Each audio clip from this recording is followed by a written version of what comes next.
వైఎస్ఆర్సీపీ పార్టీలు ఇప్పటికీ రాజీనామాల పర్వం కొనసాగుతూ ఉంది. రోజుకొక సీనియర్ పొలిటీషియన్స్ రాజీనామా చేసి టీడీపీలోకో జనసేనలోకో బీజేపీలోకో షిఫ్ట్ అవుతూ ఉన్నారు. సో ఇది కాస్త పక్కన పెడితే ఈ రోజున మర్రి రాజశేఖర్ గారు పల్నాడు జిల్లా చిలకలూరిపేట నియోజకవర్గానికి సంబంధించినటువంటి ఎమ్మెల్సీ రాజశేఖర్ రాజీనామా చేశాడు. వైఎస్ఆర్సీపీ పార్టీకి నాకు ఇక ఎటువంటి సంబంధం లేదు, నా వ్యక్తిగత కారణాల వల్ల రాజీనామా చేస్తున్నానని చెప్పి లేఖలో ప్రస్తావించాడు. కానీ ప్రెస్ మీట్లో అసలు విషయం బయటపెట్టేశాడు. అసలు విషయం ఏంటంటే ఈరోజు కూడా స్టిల్ చాలామంది ఎమ్మెల్సీలు రాజీనామాలు చేస్తూ ఉన్నారు. మంత్రులుగా కొనసాగినటువంటి గతంలో జగన్మోహన్ రెడ్డి అత్యంత సన్నిహితులుగా ఉన్న వాళ్ళు కూడా రాజీనామా చేశారు. ఆఖరికి 11 మంది ఎమ్మెల్యేలు 3 రాజీనామా చేయడానికి రెడీగా ఉన్నారు. ప్రస్తుతం ఎమ్మెల్సీలు మర్రి రాజశేఖర్తో కలిపి 4 ఎమ్మెల్సీలు రాజీనామా చేశారు. వీళ్ళందరూ చెప్పేటువంటి ఒకే ఒక కాజ్, వైఎస్ జగన్మోహన్ రెడ్డితో మేము ఏగలేకపోతా ఉన్నాం, జగన్మోహన్ రెడ్డి నిర్ణయాలకి మేము సహకరించలేకపోతా ఉన్నాం, జగన్మోహన్ రెడ్డి పార్టీని సరిగ్గా నడిపించట్లా, ముఖ్యంగా నాయకుల్ని కార్యకర్తల్ని జగన్మోహన్ రెడ్డి సరిగ్గా పట్టించుకోవట్లేదు.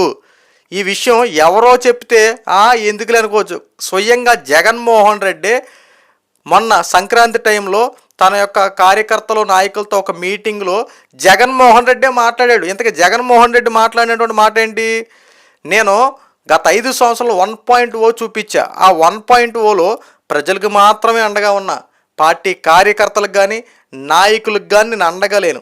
ఈసారి 2.0 చూపిస్తా, ఈ 2.0లో కార్యకర్తలకే నాయకులకి అండగా ఉంటా, మీకు నేను తోడుగా ఉంటానని చెప్పి జగన్మోహన్ రెడ్డి స్వయంగా చెప్పాడు. ఒకసారి ఆలోచించండి.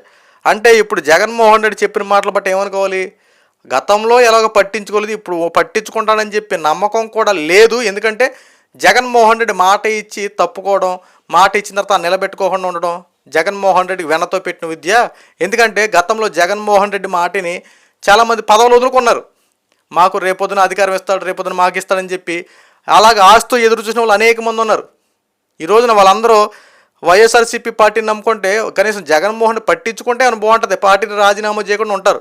జగన్మోహన్ రెడ్డి ఏనాడు పట్టించుకున్నాడు? ఎంతసేపు జగన్మోహన్ రెడ్డి బెంగళూరు ప్యాలెస్లో ఉంటాడు, లేదంటే జర్మనీ అంటాడు, లేదంటే తాడేపల్లి ప్యాలెస్లో అక్కడక్కడ కూర్చుంటాడు తప్ప, అరే కార్యకర్తలు ఎలా ఉన్నారు, నాయకులు ఎలా ఉన్నాయి, ఎలాంటి పరిస్థితులు ఎదుర్కొంటారని చెప్పి ఇలాంటి పట్టించుకోరా. అయితే ఇంకొక విషయం ఇక్కడ వెలుగులోకి వచ్చింది. సకల శాఖ మంత్రి సజ్జల రామకృష్ణారెడ్డి వైఎస్ జగన్మోహన్ రెడ్డి దగ్గరికి వెళ్ళి తమ యొక్క సమస్యలు, తమ యొక్క బాధలు చెప్పుకుందామని చెప్పి ఏ రాజకీయ నాయకుడైనా సరే వెళ్ళాలని చెప్పి అనుకుంటే ఇక్కడ సకల శాఖ ప్రావీణ్యుడు సజ్జల రామకృష్ణారెడ్డి యొక్క పర్మిషన్ తీసుకోవాలి. రామకృష్ణారెడ్డి చెప్పిందే వేదవాక్కు. అసలు ముఖ్యమంత్రి సజ్జల రామకృష్ణారెడ్డో లేదా జగన్మోహన్ రెడ్డి కూడా అర్థం కానటువంటి పరిస్థితుల్లో వైఎస్ఆర్సీపీ నాయకులు ఉన్నారు గతంలో. ఎందుకంటే ఏ విషయానైనా ముందు సజ్జల రామకృష్ణారెడ్డి తెలియపరచాలి. ఆయన ఒప్పుకుంటే అతను జగన్మోహన్ రెడ్డి దగ్గర పంపిస్తాడు. స్వయంగా వాళ్ళలో చాలామంది తాడిపత్రికి సంబంధించి తాడిపత్రిలో సంథింగ్ గుడ్ మార్నింగ్కి సంబంధించి కేతిరెడ్డి కొన్ని సందర్భాల్లో ఇంటర్వ్యూలో తెలియపరిచాడు. ఈ రామకృష్ణారెడ్డి ఉండడం బట్టే చాలా మట్టుకి పార్టీలు విభేదాలు కూడా వచ్చాయి, ప్రతి శాఖలో తలదూరు చేసేవాడు, జగన్మోహన్ రెడ్డి కూడా సరిగ్గా పట్టించుకునే విధానం లేదు. సో ఎంతకంతకే పార్టీలు వ్యతిరేకతలు రావడం ప్రధాన కారణం ఈ సజ్జల రామకృష్ణారెడ్డి. మళ్ళీ జగన్మోహన్ రెడ్డి అదే సజ్జల రామకృష్ణారెడ్డి దగ్గర చేర్చుకోవడం, ఆ సజ్జల రామకృష్ణారెడ్డి సరిగ్గా పార్టీ నాయకుల్ని ఆయన నాయకుడి దగ్గరికి వెళ్ళలేకుండా చేయడం, ఇదంతా రొటీన్గా జరుగుతూ ఉంది. ఇలాంటి వారి మధ్యలో మేము ఉండలేమని చెప్పి రాజీనామాలు చేస్తాం వాళ్ళు కొంతమంది. అయినా వైఎస్ జగన్మోహన్ రెడ్డి గారు పార్టీని నడపాలంటే కాస్త ఆలోచించి నడుపుకోవాలి సార్. ఎంతసేపు దోచుకో పంచుకో అన్నట్టు వ్యవహారాలు నడుపుకుంటే ఎలా సార్? 5 సంవత్సరాల పరిపాలనలో టీడీపీకి సంబంధించి, జనసేన పార్టీకి సంబంధించి, బీజేపీ పార్టీకి సంబంధించి నాయకులను తిట్టే పనిలోనే నిమగ్నం అయిపోయారు తప్ప, అరే ప్రజలకి మనం ఏం చేస్తా ఉన్నాం, ప్రజలకు మంచి చేసామా, ప్రజల్లో ఎటువంటి స్పందన ఉందని చెప్పి కనుక్కుంటా మానేశారు కదా. పవన్ కళ్యాణ్ 3 పెళ్ళిళ్ళు, చంద్రబాబు నాయుడు గారి గురించి, నారా లోకేష్ గారి గురించి ఎంతసేపు, యువగల పాదయాత్ర గురించి చంద్రబాబు గారు చేసేటువంటి ఆ యొక్క మీటింగ్లకిను, పవన్ కళ్యాణ్ వారాహి యాత్ర చేసేటప్పుడు 3 పెళ్ళిళ్ళని వ్యవహారం చెప్పి ఇలాంటి ఎంతసేపు బురద జల్లే రాజకీయాలు చేసుకుంటూ తిరిగారు తప్ప ఏనాడైనా ప్రజల విషయాల గురించి పట్టించుకున్న దాఖలు ఉన్నాయా?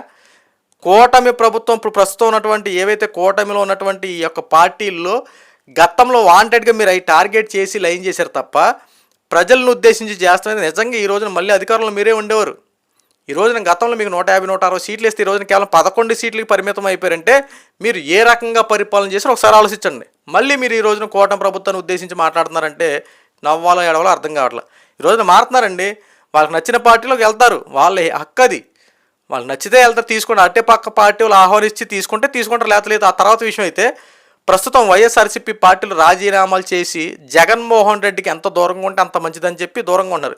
ఎప్పటికైనా వాస్తవాలు తెలుసుకొని వాళ్ళ యొక్క మాననాలు బతుకుతున్నారు, వాళ్ళని వదిలేయండి. అంతే తప్ప బురద జల్లి రాజకీయాలు, శవ రాజకీయాలు చేసుకుంటా కూటమి ప్రభుత్వం మీద విమర్శలు చేయకండి. ఎందుకంటే వీళ్ళు ఏమంటున్నారంటే రాజీనామా చేసే వాళ్ళందరికీ ఏదో ఒక మాయ మాటలు చెప్పి కూటమి ప్రభుత్వం వాళ్ళు లాగేసుకుంటుందని చెప్పి మాట్లాడుతున్నారు. అంత అవసరం ఏంటి?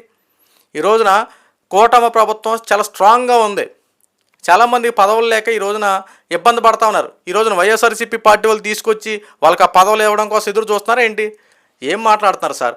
ఎందుకు మీకు ఎరయ్యాల్సి వస్తుంది? ఎందుకు మీతో ఆల్రెడీ 11 సీట్లు కనీసం ప్రతిపక్షం కూడా లేకుండా ఇబ్బంది పడుతున్న మీకు మళ్ళీ మీ దగ్గర నుంచి ఎమ్మెల్యేలని ఎమ్మెల్సీలు లాక్కునే అవసరం మాకుందా? ఇప్పటికైనా వాస్తవాలు తెలుసుకుని వాస్తవాల ప్రకారం మాట్లాడండి.